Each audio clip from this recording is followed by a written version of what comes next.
Hello friends, कैसे हैं आप सब। तो एक बार फिर से हम स्टार्ट करते हैं कंपाउंड इंटरेस्ट की सीरीज़ में लेक्चर नंबर 3। अभी तक मैं कंपाउंड इंटरेस्ट में आपको 2 लेक्चर करवा चुका हूं और इन दोनों लेक्चर्स में मैं मैक्सिमम नंबर ऑफ कंसेप्ट्स जो इंपॉर्टेंट है एग्जाम पॉइंट ऑफ व्यू से, सीजीएल मेंस में और भी क्वेश्चंस मैं आपको करवाऊंगा, जैसे इंस्टॉलमेंट के क्वेश्चन आते हैं वो भी मैं आपको करवाऊंगा। ठीक है, तो आज के लेक्चर में बेसिकली रहेंगे कुछ मिक्स्ड क्वेश्चन। ठीक है, हर टाइप के क्वेश्चन मैं आपको कराऊंगा ताकि आपकी प्रैक्टिस हो सके। कंसेप्ट्स वही रहेंगे जो मैं अब तक आपको सिखा चुका हूँ। ठीक है, मैक्सिमम कंसेप्ट्स वही रहेंगे। जैसे टाइप 7 से हम स्टार्ट करेंगे। ये क्या है, when two different amounts are given. इसका क्या मतलब है, जैसे मैंने आपको एक कंसेप्ट बताया था कि जैसे मान लो कोई प्रिंसिपल पी है, हमने मान लो आज P रुपये बैंक में जमा करवाए और 3 साल के बाद आफ्टर 3 ईयर्स बैंक हमारे को मान लो पैसा देता है टोटल 4000 रुपये, यानी कि हमारा P रुपीज़ बन जाता है 4000 रुपये। कितने सालों में? 3 सालों में। तो अगले 3 सालों में अगर आपसे कहे कि अगले 3 सालों में ये पैसा आपका बन जाता है कितना, 8000 रुपये। ये पैसा कितना बन जाता है, 8000 रुपये। तो मैं आपको ये बताना चाहता हूँ कि अगर ये टाइम पीरियड सेम है, ये भी 3 साल और ये भी 3 साल, ठीक है, तो जितना रेशो ये है प्रिंसिपल और अमाउंट का, उतना ही रेशो बच्चों आपका ये है। ठीक है, ये कंसेप्ट हम पहले डिस्कस कर चुके हैं कि ये टाइम पीरियड अगर सेम है तो यहाँ पे जो रेशो है प्रिंसिपल और अमाउंट का, ये प्रिंसिपल ये अमाउंट, फिर नेक्स्ट 3 ईयर्स के लिए ये प्रिंसिपल बन जाएगा और ये क्या बन जाएगा आपका अमाउंट। ये दोनों रेशो बच्चों क्या रहते हैं, सेम। तो इसको आप कैसे समझोगे, P/4000 यानी इन दोनों का रेशो वो किसके इक्वल होगा, 4000/8000। ये बता रहा हूँ मैं, बिल्कुल बेसिक चीज़ है ना, जो बच्चे सिर्फ चाहते हैं कि हम बेसिक से ही सीखें चीज़ों को, उन बच्चों के लिए ये चीज़।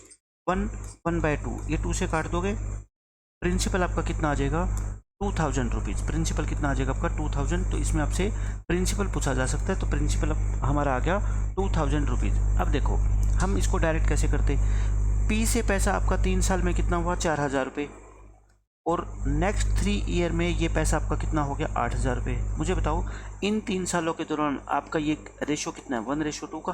तो मैंने बताया था यहाँ पे 3 साल है और यहाँ पे भी 3 साल है, तो ये रेशो प्रिंसिपल और अमाउंट का 1:2 है, तो यहाँ पे भी 1:2 ही होगा। ठीक है, तो 2 की वैल्यू कितनी है, 4000, तो 1 की वैल्यू कितनी होगी बताओ, 2000। तो प्रिंसिपल कितना आ गया आपका, 2000। ठीक है, ये क्वेश्चन है ओरल, सिर्फ मैंने आपको समझाने के लिए ये कंसेप्ट बताया है कि जब 2 टाइम पीरियड सेम हो तो उनमें प्रिंसिपल और अमाउंट का रेशियो क्या होता है, सेम होता है। ठीक है, अब इसी कंसेप्ट के ऊपर बेस्ड हम 3-4 क्वेश्चन करते हैं ताकि आपकी प्रैक्टिस हो जाए। देखो ये क्वेश्चन करते हैं, a sum of money amounts to 3200 in 4 years and 8000 in 8 years, find the principal. आपसे मैक्सिमम केसेज में क्या पूछा जाएगा, प्रिंसिपल पूछा जाएगा। ठीक है, और रेट तभी पूछी जाएगी जब वो पूरा क्या है, फिगर ऐसी सेट करेगा कि रेट हमारी इजीली निकल जाए। तो देखो 4 साल में कोई प्रिंसिपल मान लो P है, वो 4 साल में कितना बन जाता है, 3200 रुपये बन जाता है, और 8 साल में, टोटल 8 साल में, मतलब 4 ये और 4 ये, वो बन जाता है 8000 रुपये। आपको बताना है प्रिंसिपल। ठीक है, तो बेसिक मेथड मैंने आपको क्या बताया था कि ये वाला रेशो, इन दोनों अमाउंट्स का रेशो, यानी कि P/3200 वो किसके इक्वल होगा, इस रेशो के इक्वल, क्योंकि टाइम पीरियड क्या है आपका, सेम है। तो बेसिक मेथड तो है इस क्वेश्चन को करने का ये, 2 0 2 0 काट दो, 16 2 जा, 16 5 जा, और ये 5 पे कट जाएगा आपका, 5 6 जा, 5 4 जा। तो यहाँ से P कितना आ जाएगा आपका, 640 को 2 से मल्टीप्लाई कर देना, यानी कि 1280 रुपये। ठीक है, तो क्वेश्चन एग्जाम में अगर आ गया तो छूटने वाला तो है नहीं, क्वेश्चन तो आप सोल्व कर ही दोगे। ठीक है, लेकिन जल्दी कैसे सोल्व करना है, हमारा टारगेट ये है। तो मैंने आपको क्या बताया, P हो जाता है 3200 रुपये 4 सालों में, और नेक्स्ट 4 सालों में ये होता है 8000 रुपये। तो ये वाला रेशो कितना है आप बताओ, ये रेशो 2 0 से 2 0 काट के ये रेशो कितना है, 2:5। तो मैं कहता हूँ ये वाला रेशो भी 2:5 होगा, यानी कि 5 की वैल्यू कितनी है, 3200, आपको 2 की वैल्यू निकालनी है। 5 बुक्स आती है 3200 रुपये में, तो बताओ 2 बुक्स कितने में आएगी। तो ये कोई मुश्किल क्वेश्चन थोड़ा ही है, 5 से इसको डिवाइड कर दो और 2 से क्या कर दो, मल्टीप्लाई। बात वही है, बट इससे क्या हो जाता है, जल्दी क्वेश्चन सोल्व हो जाता है और आप कंसेप्ट भी नया सीखते हो। अब देखो इसमें क्या कहता है, when amount of 2 successive years are given, how to find rate. 2 successive years की आपको, सक्सेसिव का मतलब लगातार, जैसे 3rd year 4th year, 4th year 5th year, 6th year 7th year, ऐसे। ठीक है, जैसे मान लो आपको कोई कह दे कि 2nd ईयर की अमाउंट, 2nd ईयर अमाउंट यानी कि 2 साल के एंड में जो अमाउंट है, ठीक है, और 3rd ईयर अमाउंट, 3 साल के जो एंड में अमाउंट है उसका आपको मान लो रेशो दे दिया या फिर आपको कुछ अमाउंट दे दी कि ये 2000 थी और ये मान लो कितनी है 2500 रुपये, ठीक है। तो बताओ हमारी रेट ऑफ इंटरेस्ट क्या है। एक बात बताओ, 1 साल का गैप है और कंपाउंडेड मान लो क्या होता है, एनुअली होता है वो, ठीक है। कंपाउंड इंटरेस्ट एनुअल बेस पे कंपाउंड किया जाता है, लगाया जाता है। तो 1 साल पहले आपका पैसा 2000 रुपये था, है ना, और 1 साल के बाद आपका पैसा कितना बन गया 2500 रुपये। इसका मतलब सीधा तो है आपको 500 रुपये क्या मिल गया ब्याज, कितने रुपये पे 2000 पे, कितने साल में 1 साल में। तो ब्याज क्या होता है, रेट क्या होती है 500, कितने पे मिला आपको 2000 पे इंटू में 100, तो आपका कितना आ जाएगा 25%। 25% आपकी क्या आ गई बच्चों, रेट। तो जब भी 2 सक्सेसिव ईयर्स की आपको अमाउंट गिवन हो तो हम बिल्कुल ईजिली रेट निकाल सकते हैं, ठीक है। मैं 3-4 क्वेश्चन कराता हूँ, आपको अच्छे से ये कंसेप्ट समझ आ जाएगा। देखो क्या कहता है, a sum of money at CI grows up to 3840 in 4 years and this in 5 year. मतलब हमारा प्रिंसिपल 4 साल में इतना हो जाता है और 5 साल में इतना हो जाता है। तो कहने का मतलब हमने कुछ पैसा जमा करवाया P, वो 4 साल के बाद हो गया कितना 3840 रुपये, और 5 साल के बाद, 5 साल का मतलब टोटल 5 साल, तो 4 यहाँ पे, तो यहाँ पे कितना हो गया 1 साल, ये हो गया 3936 रुपये। तो रेट बताओ। आप देखो इन दोनों का गैप कितना है, 1 साल का है ना। इसका मतलब जो ये एक्स्ट्रा 96 रुपये है ये आपको क्या मिला होगा, इंटरेस्ट मिला होगा। इंटरेस्ट मिला 96 रुपये, कितने पे 3840 पे, इंटू में क्या कर दो 100, ठीक है। 16 पे काट दो, डायरेक्ट 16 पे कट जाएगा, 16 दूनी 32 और 16 चौके 64, 6 और ये 4 पे काट दो और ये कट गया 10/4 यानी कि 2.5% पर एनम। यही आपका आंसर है, रेट निकालनी थी तो 2.5% की रेट आ जाएगी, ठीक है। और क्वेश्चन करेंगे 3-4, अच्छे से समझ आ जाएगा।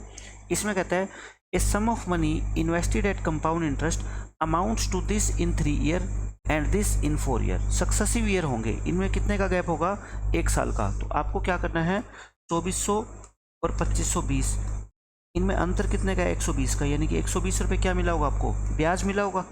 ब्याज मिला 120 रुपये, कितने रुपये पे 2400 रुपये पे, कितने साल में 1 साल में। तो यही तो आपकी रेट होती है ना।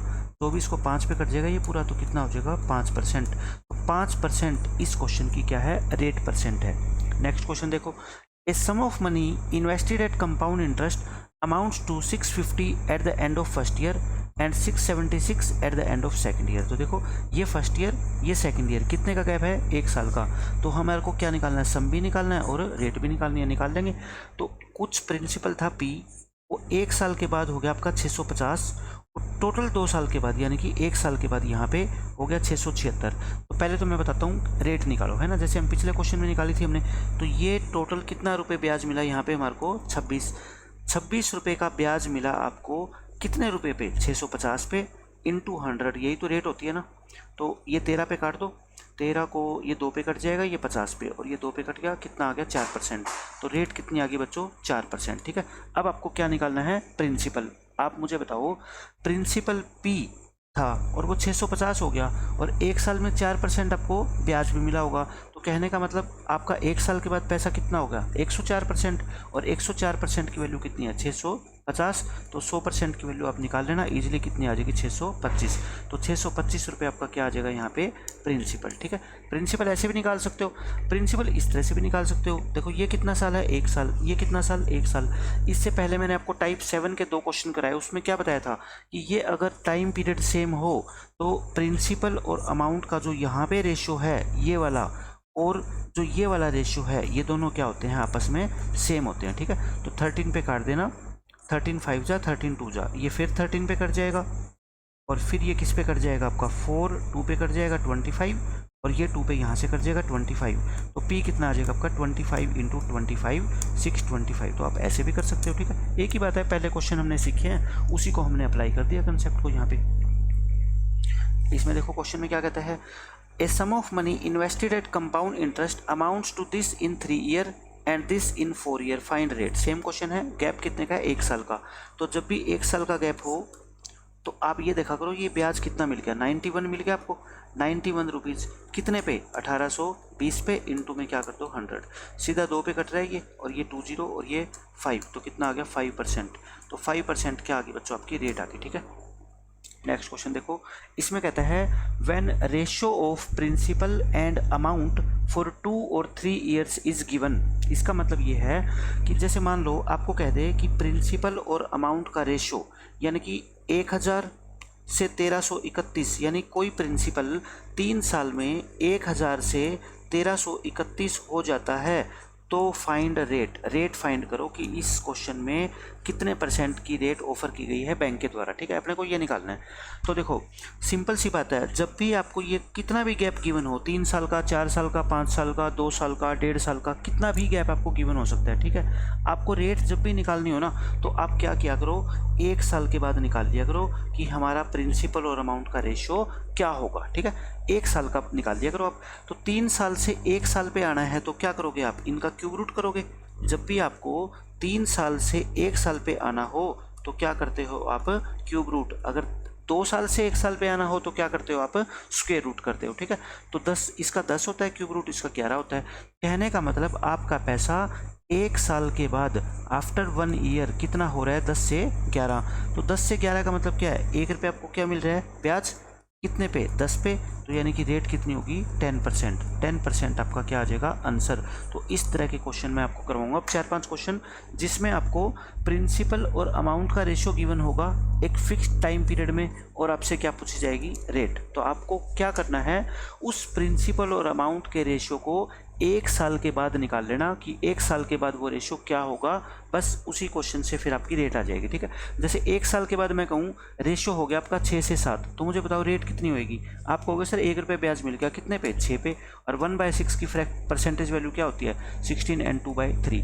आप कहो कि 1 साल के बाद प्रिंसिपल और अमाउंट का रेशियो है 8:9, तो ब्याज कितना मिला, 1 रुपया, कितने पे, 8 रुपये पे, और इसकी परसेंटेज वैल्यू कितनी होती है, 12.5%। ठीक है, तो 1 साल के बाद अगर हम ये रेशियो निकालने में कामयाब हो गए तो फिर हमारी रेट आराम से निकाल लेंगे। ठीक है, अब क्वेश्चन देखो, इसमें क्या कहता है, if the ratio of principal and amount at the end of second year is this one. तो मतलब 2 साल के बाद, ये क्या है प्रिंसिपल, ये क्या है अमाउंट, 16 और 25। ये कब है बच्चों, आफ्टर 2 ईयर्स, ये 2 साल के बाद हुआ है, 16 से 25। ठीक है, तो 1 साल के बाद मैंने कहा ना आपको, 1 साल के बाद निकाल लो आप। आफ्टर 1 ईयर कितना हो जाएगा, इसका स्क्वायर रूट। अगर 2 साल से आपको 1 साल पे जाना हो तो क्या करो, स्क्वायर रूट। अगर 3 साल से 1 साल पे जाना हो तो क्या करो, क्यूब रूट। अगर 4 साल से 1 साल पे जाना हो तो क्या करो, 4th रूट। ठीक है, तो इसका स्क्वायर रूट कितना हो गया, 4, इसका कितना हो गया, 5। तो अब तो क्वेश्चन हो गया सिंपल, 4 रुपये पर कितना ब्याज मिल गया आपको, 1, तो यानी 1/4, और 1/4 क्या होता है, 25%। 25% आपकी क्या हो जाएगी, रेट हो जाएगी। ठीक है, नेक्स्ट क्वेश्चन देखो, the ratio of principal and amount at the end of 3rd year is this one. यानी कि 3 साल के बाद हमारा प्रिंसिपल और अमाउंट इस रेशियो में हो जाता है। ये कब है, आफ्टर 3 ईयर्स, 3 साल के बाद। तो मैंने बताया क्या निकाल लो आप, 1 साल। तो 3 से 1 पे जाना है तो इसका क्यूब रूट निकालेंगे, और क्यूब रूट कितना होता है, 10। इसका क्यूब रूट कितना होता है, 11। तो ये कब आ गया, आफ्टर 1 ईयर। तो 10 से 11 यानी कि 1 रुपये ब्याज मिल गया 10 रुपये पे, तो इंटू 100, तो कितनी आ गई रेट आपकी, 10%। 10% क्या आ गई, रेट आ गई। ठीक है, तो ये आपको डायरेक्ट पता होना चाहिए कि ये 10 का क्यूब होता है, ये 11 का क्यूब, तो 10 से 11, और फिर आपका रेट क्या हो जाएगी, 10%। इसमें भी ये कहता है, if the amount is 2.25 times of the initial sum. यानी कि अमाउंट जो है वो जब पहले हमने जो सम जमा करवाया था, पैसा जमा करवाया बैंक में, अमाउंट उसका 2.25 गुना हो गया, यानी कि 2.25 टाइम हो गया। After 2 year at a certain compound interest rate, find the rate. यानी इस क्वेश्चन में क्या है, प्रिंसिपल और अमाउंट। प्रिंसिपल अगर 1 था तो अमाउंट कितनी होगी, 2.25। आप फ्रैक्शन वैल्यू को हटा दिया करो, डेसिमल को हटा दो, दोनों तरफ 100 से मल्टीप्लाई कर दो। ठीक है, आप बस ऐसे समझा करो। ये कब है, आफ्टर 2 ईयर्स, 2 साल के बाद। तो मैंने कहा था 1 साल के बाद निकालना हो तो क्या करोगे, इसका स्क्वायर रूट लोगे। ये कब हो जाएगा आपका, आफ्टर 1 ईयर। इसका स्क्वायर रूट होता है 10, इसका स्क्वायर रूट होता है 15। तो 10 पे 5 ब्याज मिल गया, तो 5/10 यानी कि 50% आपका क्या आ जाएगा, आंसर। रेट कितनी है आपकी, 50%। ठीक है, नेक्स्ट क्वेश्चन देखो, इसमें क्या कहता है, सेम वही क्वेश्चन है। इसमें एक सम जो है वो बन जाता है 1.331 times of itself in 3 year. तो प्रिंसिपल और अमाउंट, प्रिंसिपल अगर 1 था तो अमाउंट कितनी होगी, 1.331। मैंने कहा डेसिमल हटा दो, दोनों तरफ 1000 से क्या कर दो, मल्टीप्लाई। ये कब है, आफ्टर 3 ईयर्स। इतने सारे क्वेश्चन करने के बाद तो आपको इसका आंसर ओरली पता लग जाएगा कि 10% रेट है ना। 3 साल के बाद हम निकालना चाहते हैं 1 साल के बाद, आफ्टर 1 ईयर। तो क्यूब रूट निकालेंगे, इसका क्यूब रूट कितना होता है 10, इसका क्यूब रूट कितना होता है 11। तो 1 रुपये ब्याज मिल गया कितने पे 10 पे, तो 1/10, और 1/10 क्या होता है 10%। 10% आपका आंसर आ जाएगा, ठीक है। ये देखो इसमें कहता है sum of money becomes 1.44 times of itself in 2 years. तो आपको क्या निकालनी है रेट, प्रिंसिपल अमाउंट। 1 रुपया प्रिंसिपल था तो अमाउंट 1.44 होगी, डेसिमल को रिमूव करो। ये कब है, आफ्टर 2 ईयर्स, आफ्टर 2 ईयर। और अगर आफ्टर 1 ईयर निकालना हो आपको, आफ्टर 1 ईयर निकालना हो तो क्या कर दो, इसका स्क्वायर रूट ले लो। तो ये कितना हो जाएगा 10, ये कितना हो जाएगा आपका 12। तो 10 रुपये पे 2 रुपये क्या मिलेगा आपको ब्याज, तो 2/10 यानी कि 20% आपकी क्या आ गई रेट, 20% आपकी रेट आ गई। इसमें कहता है ये क्वेश्चन वही है, वहाँ पे आपको रेशियो गिवन होता था, यहाँ पे एग्जैक्ट वैल्यू गिवन है, ठीक है, और कुछ भी नहीं है। एट वट रेट परसेंट निकालनी आपको वही रेट है। Will ₹32,000 yield a compound interest of 5,044 in 9 months when the interest is compounded quarterly। तो इसमें आप एक बात समझो, आप प्रिंसिपल और अमाउंट का रेशियो निकालते हैं, ठीक है। 32,000 रुपये आपने जमा करवाए, आपको प्रिंसिपल तो 32,000 रुपये था ही, 5,044 रुपये आपको क्या मिल गया इंटरेस्ट। तो मुझे बताओ अमाउंट कितनी होगी, 37,044 रुपये होगी, 37,044 रुपये होगी। तो मेरे को बताओ अब हम क्या प्रिंसिपल और अमाउंट का रेशियो नहीं निकाल सकते, बिल्कुल आसानी से निकाल सकते हैं, ठीक है। देखो 9 मंथ्स है और क्वार्टरली कैलकुलेशन की जाती है, तो मतलब पीरियड कितने हो गए, कितने पीरियड हो गए 9 मंथ्स में, 3-3 महीनों के 3 पीरियड्स हो गए।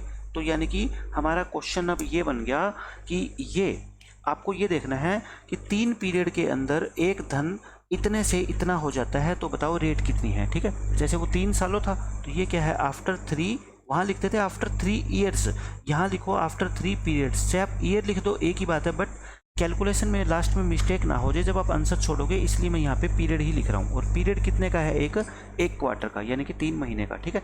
तो हम आफ्टर 1 पीरियड निकालना चाहते हैं, हम क्या निकालना चाहते हैं आफ्टर 1 पीरियड। तो मैंने कहा कि क्या करेंगे क्यूब रूट, लेकिन इस वैल्यू का क्यूब रूट करना थोड़ा मुश्किल है, मैं इसको पहले सोल्व कर लेता हूँ, ठीक है। मेरे को पता है 8,000 का जो क्यूब रूट होता है, 8,000 का क्यूब रूट वो कितना होता है 20, आपको देखते ही पता लग जाएगा, ठीक है। तो 4 पे काट दो दोनों तरफ, 4 पे ये कटेगा, 4 पे इसको काटोगे आप तो कितना आ जाएगा आपका 4 9 जा, और ये आपका आ जाएगा 9261। अब मेरे को पता लग गया आफ्टर 1 ईयर निकालना है मेरे को, तो 4 पे काटने के बाद ये 3 साल का था तो इसका क्यूब रूट लूँगा मैं, और मैं इसका क्यूब रूट लूँगा। ये होता है 20 का क्यूब और ये होता है 21 का क्यूब। तो एक पीरियड के बाद आपका पैसा 20 से 21 हो जाता है, तो 1 रुपये आपको क्या मिलेगा ब्याज, कितने पे 20 पे, तो कितना आ गया रेट 5%। अब बच्चे गलती क्या करेंगे, आंसर दे देंगे 5%, लेकिन इसने पूछा है at what rate percent per annum, और जो आपकी रेट आई है ना, आपने क्वेश्चन को किस में चेंज कर दिया पूरे को, क्वार्टरली में। तो रेट जो आपकी आई है 5%, वो क्या आई है पर क्वार्टर आई है, ठीक है।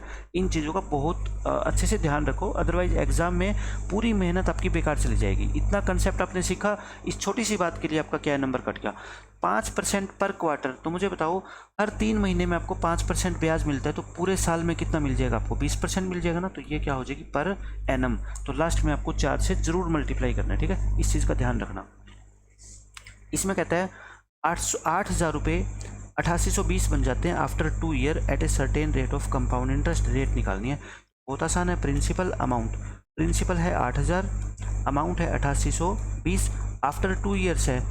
आप ये समझा करो आपको आफ्टर 1 ईयर निकालना है, मतलब आपको स्क्वायर रूट करना है। तो आप ऐसी वैल्यू लेके आओ ना कि जिसका स्क्वायर रूट हम इजीली कर पाए, है ना। 8,000 का तो स्क्वायर रूट हम कर नहीं सकते, तो 1 0 से 1 0 काट दो और 2 पे कैंसिल कर दो। 2 पे कैंसिल करोगे तो आपका देखो ये आ जाएगा, और मुझे पता है इसका स्क्वायर रूट तो मैं बहुत आसानी से कर सकता हूँ, क्योंकि इसका स्क्वायर रूट होता है 20 और इसका होता है 21। तो ये कब आ जाएगा आपका रेशियो आफ्टर 1 ईयर। तो 1 ईयर के बाद आपका पैसा हो गया 20 से 21, और ये कितना होता है आपका 5% की रेट होती है, ठीक है। अब इतनी चीज़ें आपको ओरली पता लग जानी चाहिए कि पैसा 1 साल में अगर 20 से 21 होता है तो रेट कितनी होती है 5% होती है, ठीक है। इसमें देखो क्या कहता है, a certain some of money becomes 25/16 of itself in 2 year. इसका क्या मतलब हुआ, ये प्रिंसिपल और ये अमाउंट, यानी कि जो अमाउंट है ना वो 25/16 है किसकी, प्रिंसिपल की।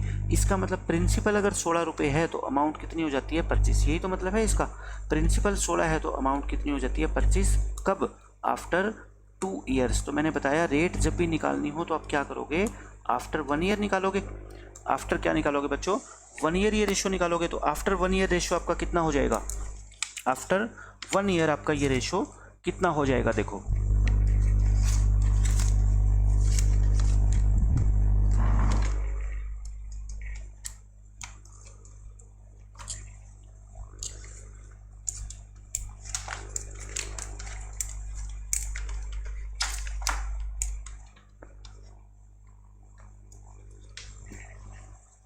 तो आफ्टर 1 ईयर बच्चों ये रेशियो कितना हो जाएगा आपका, इसका क्या निकाल देंगे हम, स्क्वायर रूट निकाल देंगे।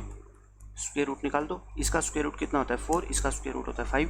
तो ये 1 रुपये आपको क्या मिल गया, ब्याज कितने पे, 4 रुपये पे। 1/4 क्या होता है 25%। ये 25% आपकी क्या आ जाएगी बच्चों, रेट आ जाएगी। ठीक है, इसमें भी सेम क्वेश्चन है। 3 साल में पैसा आपका क्या बन जाता है 27/8। तो यानी कि प्रिंसिपल और अमाउंट, प्रिंसिपल अगर 8 रुपये था तो अमाउंट कितनी होगी 27 रुपये।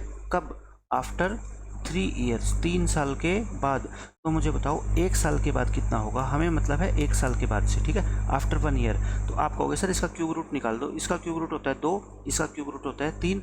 तो 2 रुपये पे 1 क्या मिलेगा आपको, ब्याज। तो रेट कितनी होगी 1/2 यानी कि 50%। तो 50% आपकी क्या आ जाएगी, रेट आ जाएगी। ये क्वेश्चन है, बिल्कुल सेम क्वेश्चन है, बस वहाँ पे आपको ऐसे गिवन होता था ना कि 25/8 टाइम्स। यहाँ पे आपको क्या है, एग्जैक्ट वैल्यू गिवन है। तो आपका क्या कहता है, compound interest received on ₹1200 in 2 years is this. मतलब प्रिंसिपल और अमाउंट, प्रिंसिपल है 1200 रुपये, अमाउंट कितनी हो जाएगी, प्रिंसिपल प्लस में कंपाउंड इंटरेस्ट कितना 123 रुपये। तो कितना आ गया आपका ये 1323 रुपये। ये कब है, 2 साल के बाद, आफ्टर 2 ईयर्स। लेकिन मैं कहता हूँ आफ्टर 1 ईयर निकालो। तो मतलब अपने को क्या निकालना पड़ेगा, स्क्वायर रूट। लेकिन स्क्वायर रूट हम डायरेक्ट तो जानते नहीं 1200 का। ठीक है, तो आप क्या करो, इसको कैंसिल करो, है ना, 3 पे कैंसिल हो जाएगा ये। तो ये कितना आएगा 400 और ये कितना आएगा आपका 441। तो मुझे बताओ आफ्टर 1 ईयर कितना हो जाएगा, स्क्वायर रूट निकाल दो। आफ्टर 1 ईयर कितना हो जाएगा आपका, स्क्वायर रूट निकालना पड़ेगा आफ्टर 1 ईयर। तो ये हो गया 20, ये हो गया 21। तो कितनी रेट होगी आपकी 5%। ठीक है, देखो कितने सारे मैंने क्वेश्चन आपको प्रैक्टिस करवा दिए। अब तो आपको इन क्वेश्चंस की वैल्यू भी याद हो जानी चाहिए। ठीक है, नेक्स्ट क्वेश्चन देखो क्या कहता है, if the amount is 3 and 3/8 times of the sum after 3 year find the rate. Same question है, 3 and 3/8 का मतलब क्या होता है, 8 3 जा 24, 27/8। अभी तो हमने ये क्वेश्चन किया था कि प्रिंसिपल अगर 8 रुपये है तो अमाउंट कितनी हो जाती है 27। कब, आफ्टर 3 ईयर्स। तो 1 साल के बाद कब होगी, क्यूब रूट निकाल दो इसका, 2 और 3। ये कब हो जाएगी, आफ्टर 1 ईयर। तो रेट कितनी होगी आपकी 50%। ठीक है, रेट कितनी होगी 50%। सेम क्वेश्चन हमने पीछे किया है भी, है ना। इसमें कहता है at what rate of compound interest, rate निकालनी है, a sum becomes this time of itself in 3 year. यानी कि ऐसा क्वेश्चन हमने स्टार्टिंग में किए थे। प्रिंसिपल अगर 1 रुपया है तो ये 4.096 टाइम्स, यानी कि 1 से इतना हो जाता है। ठीक है, तो मैंने कहा था डेसिमल को रिमूव कर दिया करो। 1000 से कितना हो जाएगा आपका 4096। कब, आफ्टर 3 ईयर्स। आफ्टर 3 ईयर तो 1 साल अगर आफ्टर 1 ईयर आपको निकालना हो तो क्या करोगे आप, क्यूब रूट करोगे। इसका क्यूब रूट आपको आसानी से पता ही है ना, तो मैंने इसलिए कैंसिल नहीं किया। ठीक है, क्योंकि मेरे को इसका क्यूब रूट डायरेक्ट पता है। इसका क्यूब रूट होता है 10 और इसका क्यूब रूट कितना होता है 16। तो ये 6 रुपये आपको ब्याज मिल गया, कितने पे, 10 पे। तो इंटरेस्ट की रेट कितनी होगी 60%। रेट कितनी होगी आपकी बच्चों 60%।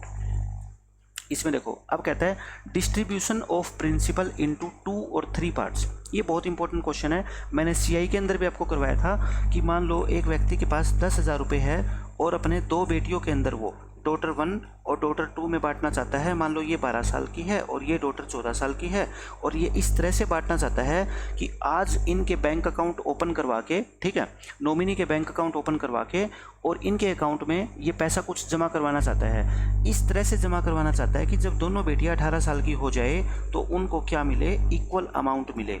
तो मैंने आपको वहाँ पे भी बताया था कि क्या होता है, जो छोटी बेटी है 12 साल की, उसका पैसा बैंक में ज़्यादा समय तक रहेगा, मतलब उसको ब्याज ज़्यादा मिलेगा, और बड़ी बेटी का पैसा कम टाइम के लिए रहेगा तो उसको ब्याज क्या मिलेगा, कम। तो मेरे को बताओ प्रिंसिपल किसके अकाउंट में ज़्यादा होना चाहिए, बड़ी बेटी के अकाउंट में, ठीक है ना।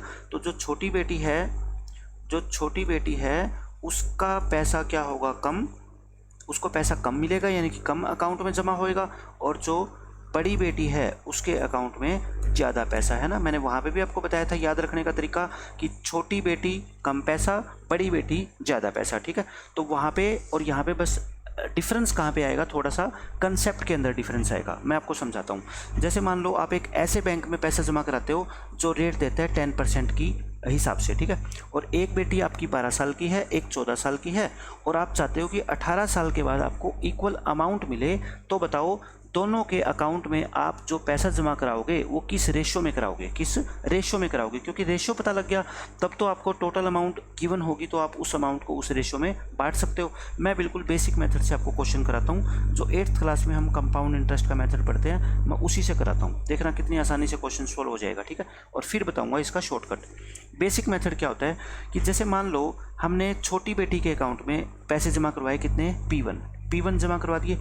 अब आपकी अमाउंट क्या होती थी, हम छोटी क्लासों में सीखते हैं अमाउंट का फॉर्मूला क्या होता है, principal into 1 plus rate by 100 raise to power time, यही होता है ना। तो प्रिंसिपल यानी कि P1 जमा करवा दिए मैंने छोटी बेटी के अकाउंट में, ठीक है। 1 प्लस रेट कितनी है 10 by 100 raise to power time कितना, देखो 18 साल के बाद, आज ये 12 साल की है तो मतलब इसका पैसा कितने समय के लिए रहेगा, 6 साल। इक्वल टू ये अमाउंट है छोटी बेटी के अकाउंट की और ये अमाउंट है बड़ी बेटी के अकाउंट की, जिसके अकाउंट में आपने आज P2 पैसा जमा करवाया है, ठीक है। प्रिंसिपल कितना है P2, 1 plus rate by 100 raise to power time इसका कितना होगा बताओ, 4 साल, ठीक है। ये हो गया 4 साल। तो मुझे बताओ यहाँ से P1 रेशो P2 कितना होगा, ये कितना होता है आपका 11/10। तो 11/10 और ये 4 पावर है, ये 6 पावर है, तो इसकी पावर कितनी हो जाएगी बताओ आपकी, -2 हो जाएगी ना उधर जाके। तो कितना हो जाएगा ये 10/11 की पावर 2, तो मतलब 100 रेशो 121। तो यानी कि देखो छोटी बेटी के अकाउंट में 100 रुपये जमा कराओ, छोटी बेटी के अकाउंट में कितना है बच्चों 100 रुपये, और बड़ी बेटी के अकाउंट में कितना जमा कराओ 121 रुपये। यानी कि P1 रेशो P2 जो आया, यानी कि दोनों का प्रिंसिपल जो आया वो कितना आया, 10 का स्क्वायर और 11 का स्क्वायर, ठीक है। तो ये बेसिक मेथड से आप ऐसे निकाल सकते हो। बट अब मैं आपको बताता हूँ कि ये डायरेक्ट आप कैसे कर सकते थे। इसी क्वेश्चन को मैं डायरेक्ट बताता हूँ। देखो रेट कितनी है आपकी 10% का मतलब कितना होता है 1/10। आप एक बेटी है 12 साल की, एक बेटी है 14 ईयर्स की, गैप कितना है इसमें 2 साल का, ठीक है। तो यहाँ लिखा करो छोटी बेटी, यहाँ लिखा करो बड़ी बेटी। ये 1/10 1/10 यहाँ लिखो 10, यहाँ 10 में 1 जोड़ दो यानी कि 11। 2 साल का गैप है, दोनों क्या कर दो, स्क्वायर कर दो। तो आपका सीधा रेशो आ जाएगा 100 रेशो 121। समझ आ गया, रेशो आ गया। अब आपको मान लो ये कह देता कि आपका जो टोटल धन है आपके पास वो 22,100 रुपये है, तो बताओ छोटी बेटी के अकाउंट में कितना पैसे जमा करवाएं, ठीक है। तो इसको इस रेशो में बांट दो, इन दोनों का सम कितना हो गया बताओ 221 रेशो, यानी कि 221 यूनिट्स की वैल्यू कितनी है 22,100 रुपये है, तो एक यूनिट की वैल्यू कितनी होगी 100। तो छोटी बेटी यानी कि 100 यूनिट की वैल्यू कितनी हो जाएगी 10,000 रुपये। छोटी बेटी के अकाउंट में आपको कितने पैसे जमा करवाने पड़ेंगे 10,000 रुपये, ठीक है। तो आइए इस कंसेप्ट के ऊपर 1-2 क्वेश्चन मैं आपको करवाता हूँ। इसमें देखो क्या कहता है, a person wants to distribute rupees this between his 2 sons whose ages are 13 year and 15 year. He invests their shares 4% per annum compounded annually, है ना। आपको एग्जाम में देखना है कि ये क्वेश्चन सिंपल इंटरेस्ट का है या फिर कंपाउंड इंटरेस्ट का है। At the age of 18 both of them get the equal amount. 18 साल के जब दोनों हो जाएंगे तो दोनों को अमाउंट क्या मिलेगी, इक्वल। तो मैंने क्या बताया था डायरेक्ट मेथड, 4% होता है 1/25। तो यहाँ पे लिखा करो छोटा बेटा, यहाँ लिखा करो बड़ा बेटा, ठीक है। 25 यहाँ पे और 25 में 1 जोड़ दो 26 यहाँ पे। इनकी एज में गैप कितने का है 2 साल का, तो क्या कर दो स्क्वायर कर दो, ठीक है। स्क्वायर कर दो तो ये कितना आ गया 625 और ये कितना आ गया 676। तो इस रेशो में अमाउंट को बांट दो 390, 300 को आप दोनों बेटों में बांट दो 625 और 676 में। अब रेशो में बांटना आपको आता है, आप खुद करना, ठीक है। इसमें भी सेम क्वेश्चन है। 16,820 रुपये को 2 भाइयों में बांटा जाता है जिनकी एज 27 साल और 25 साल है, ठीक है। और they invested their money at 5% compound interest in such a way that they will get equal amount when they attain the age of 40 year. आपको इस 40 ईयर से मतलब ही नहीं है, बस आपको मतलब है कि इनकी एज में कितना डिफरेंस है, ठीक है। 5% का मतलब क्या होता है 1/20। तो मैंने क्या कहा, छोटा बेटा और बड़ा बेटा, ठीक है। छोटा 20 और बड़ा 20 से 21, गैप कितना 2 साल का, तो क्या कर दो स्क्वायर। तो बस क्वेश्चन खत्म। ये 400, ये 441, इस अमाउंट को 16,820 को आप 400 और 441 के अनुपात में डिवाइड कर लेना, आपका आंसर आ जाएगा। ठीक है, एल्डर ब्रदर बड़े बेटे का पूछा है, तो बड़े बेटे को कितना पैसा मिलेगा, ज़्यादा मिलेगा ना, तो यानी कि आपको इसकी वैल्यू निकालनी है। ठीक है, ध्यान रखना इस चीज़ का। इसमें भी सेम क्वेश्चन है, 1682 रुपये को बांटा जाता है 2 भाइयों में। ठीक है, एक की एज 20, एक की एज 22, और कितना परसेंट ब्याज, 5% ब्याज। ठीक है, तो आई थिंक क्वेश्चन बिल्कुल इजीली सोल्व हो जाएगा। 5% का मतलब 1/20, तो 20 का स्क्वायर और 21 का स्क्वायर। क्यों? क्योंकि गैप कितना है, 2 साल का। तो वही क्वेश्चन है 400 और 441। आप बांट देना किसको, 1682 रुपये को, तो इसको मिल जाएंगे 800 और इसको मिल जाएंगे 882। दोनों का शेयर पूछा है, दोनों का शेयर निकल गया। इसमें कहता है 45,900 रुपये को बांटा जाता है एट द एंड ऑफ, ये सेम क्वेश्चन है वही। ठीक है ना, इसमें कहता है in ₹45,900 such that share at the end of 18 years is equal to the share at the end of 19 year. कहने का मतलब है कि हमारे पास 45,900 रुपये हैं, हम इसको 2 बैंकों में जमा करवाना चाहते हैं, और इस तरह से जमा करवाना चाहते हैं कि एक बैंक से 18 साल के बाद मिलने वाली अमाउंट और एक बैंक से 19 साल के बाद मिलने वाली अमाउंट क्या हो जाए, इक्वल हो जाए, और कंपाउंड इंटरेस्ट देती है दोनों बैंक 4-4%। तो प्रेजेंट शेयर निकालना है, तो यानी कि आज हम दोनों बैंक में कितना कितना पैसा जमा करवाएं। कंसेप्ट सेम है, लैंग्वेज चेंज कर दी। ठीक है, 4% का मतलब क्या होता है, 1/25, यानी कि 25 और 26, और कितने साल का गैप है, 1 साल का, तो बस आप 25 और 26 की रेशो ही मानो। तो 45,900 रुपये को आप 25 और 26 के अनुपात में बांट देना, आपका आंसर आ जाएगा। ठीक है, तो आज के लिए हम बच्चों इतना ही रखते हैं, और इसके बाद मैं आपको करवाऊंगा एक CI इंस्टॉलमेंट के क्वेश्चन। ठीक है, जो बहुत इंपॉर्टेंट क्वेश्चन है, और CGL मेंस के अंदर तो हर एग्जाम में 1 या 2 क्वेश्चन पूछे ही जाते हैं। ठीक है, तो हम CI इंस्टॉलमेंट के ऊपर क्वेश्चन करेंगे, और उसके बाद फिर मैं कंपाउंड इंटरेस्ट का लूँगा एक 2 से 2.5 घंटे का प्रैक्टिस सेशन। उसके बाद आपका कोई भी कंपाउंड इंटरेस्ट का क्वेश्चन किसी भी लेवल के एग्जाम में कभी भी नहीं छूटेगा। ठीक है, तो तब तक आप पढ़ते रहिए। आज के लिए इतना ही, कल फिर मैं हाजिर होऊंगा CI इंस्टॉलमेंट को लेके, तो उस लेक्चर को जरूर अटेंड करना, क्योंकि CI इंस्टॉलमेंट के क्वेश्चन में बच्चों को अक्सर प्रॉब्लम आती है, लेकिन वो लेक्चर देखने के बाद मेरा प्रॉमिस है, आप कभी भी उस क्वेश्चन को गलत कर ही नहीं सकते। ठीक है।